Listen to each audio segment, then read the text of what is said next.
Hi guitarlings, I'm Gray at Hub Guitar, here today with a solo guitar arrangement of the Kesh jig, sometimes also called the Mountaineer's March.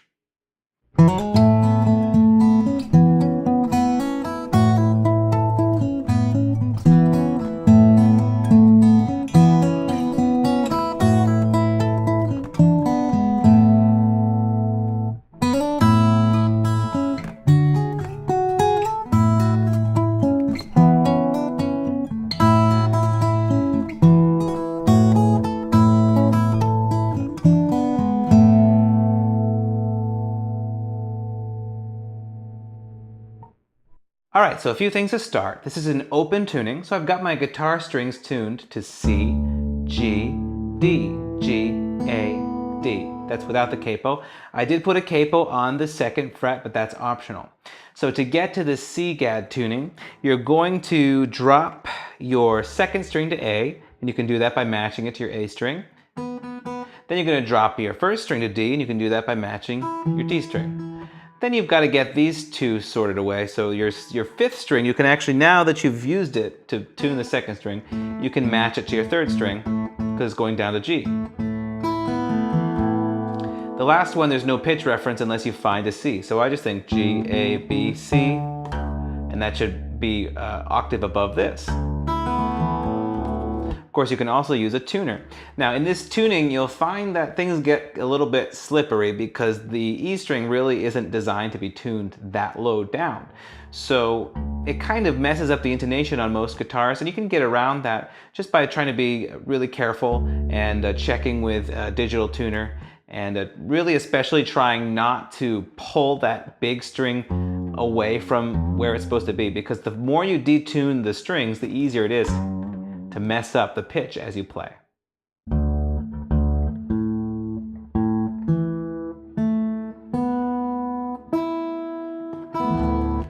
All right, so let's start with a pickup on the fourth string. That's open 2, 4. And so I'm going to do that with a hammer-on just because that's how I get it so fast, right? Because it's written as a 16th note triplet, which is basically the blink of an eye. For measure 1, I'm going to go to the fifth string open and the third string open second string, and open third string. Then I've got a miniature chord forming on the second half of measure 1. So I've got a 5 on the fourth string, open second string, and a 4 on the third string. Doesn't matter a whole lot what fingers I use there. Pay special attention to the meter. This is in 6/8. It's called a jig, and so that means there's 2 primary beats per measure, and they're subdivided into 3. So it's 1, 2, 3, 1, 2, 3, 1, 2, 3, 1, 2, 3. So you should hear that as a kind of a duple meter with 2 primary beats, but also be thinking of the subdivision in order to interpret the rhythm correctly.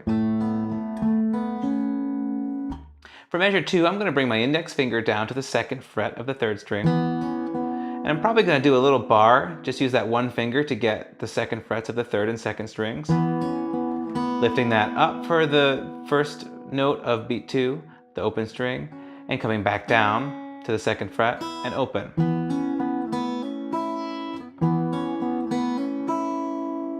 For measure 3, I'm going to do open 5th string, 2nd fret of the 1st string, and then I'm going to come off to an open. I can do that as a pull-off if I want, or just pluck it. And then I've got a miniature chord forming here at the end of measure 3. So you can use your third finger to do a little semi-bar here across strings 1 and 2 at the 5th fret, and then use your index finger. You can also use your pinky finger. I wrote your third finger because that seemed more reasonable to me, but I often found myself playing it with my pinky finger as well. Kind of up to you there. Measure 4, we're going to play strings 5 and 2 open, 4th fret of the 3rd string, and 7th fret of the 4th string. Notice that I want those outer 2 strings to continue to ring even though I pluck the inner strings. So you don't want to disturb those outer 2 strings either by touching them again with your plucking hand as you're plucking through that, or by touching them with your fretting hand as you're trying to get into position. So you want to try to get nice and tall with your fretting hand and pluck those carefully so as not to touch the wrong strings. And then we're going to go back to an open 4th string, 2nd fret of the 3rd string, 2nd fret of the 2nd string, and open 1st string.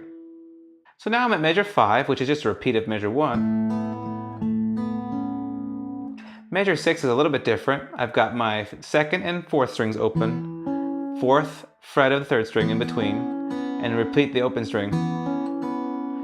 And I'm going to do that with my 3rd finger so I can quickly get to my 2nd fret with my 1st finger. Measure 7 is the same as measure 3. And then measure 8.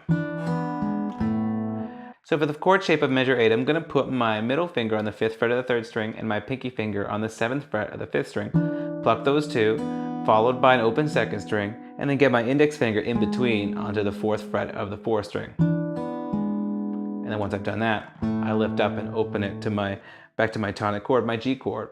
So that's basically D7 to G. So that chord's a little bit stretchy.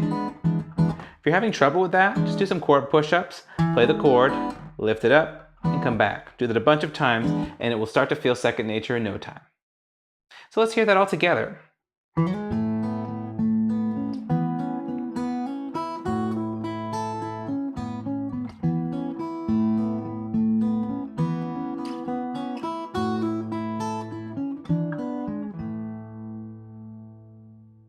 So for the second half of the tune, we're also starting with a pickup. It's going to be the open 2nd string to the 2nd fret to the 3rd fret. So I like to do that with a hammer-on as well because it's pretty fast.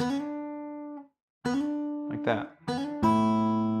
For measure 9, I'm going to a G chord, and as long as I put my 3rd finger onto the 5th fret of the 2nd string, the rest of that chord is going to come together fine. It starts with the open 5th and 1st strings, which is, by the way, a quarter note. So da, da, da, da, da, da. So that first note is twice as long as all the notes we've encountered so far. So outer 2, and then I'm going to pluck the 5th fret of the 2nd string open, 4th and 5th. For measure 10, things get a little weird because I'm going to put my pinky finger on the 7th fret of the 2nd string, and I'm going to put my 2nd finger, my middle finger, on the 5th fret of the 5th string, and my index finger on the 4th fret of the 1st string. It's a really nice chord.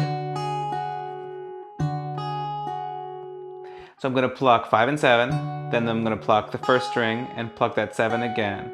Then I'm going to quickly get my remaining finger, my ring finger, up to the 9th fret.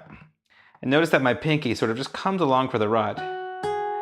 So I pluck the 9th fret of the 3rd string, 9th fret of the 2nd string, and then I slide from 9 to 10.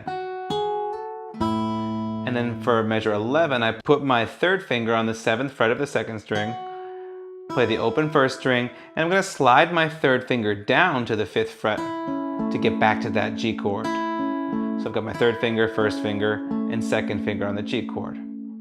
For measure 12, I'm going to get the open 4th string, and I'm going to use a little semi-bar here with my index finger on the 2nd frets of 3 and 2. And I'm going to do a little hammer-on to 3 there, come back off, and repeat the 2nd fret of the 3rd string as well, before I reach my pinky to the 5th fret to resolve that idea. Measure 13, exactly the same as measure 11. And then measure 14, I've got another quarter note, and then I've got a couple grace notes.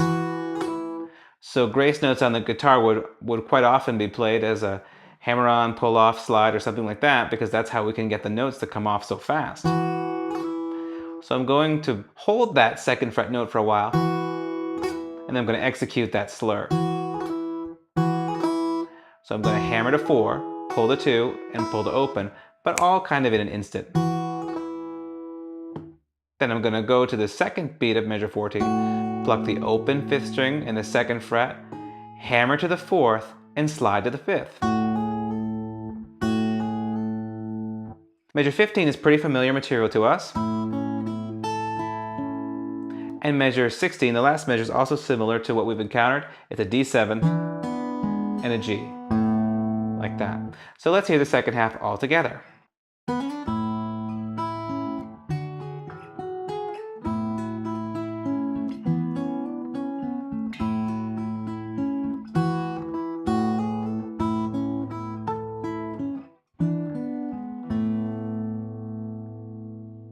So that's it for the Kesh jig. Practice it slowly. This is often played very fast, but that's not too practical on the solo guitar. So practice it slowly and try to get up to speed.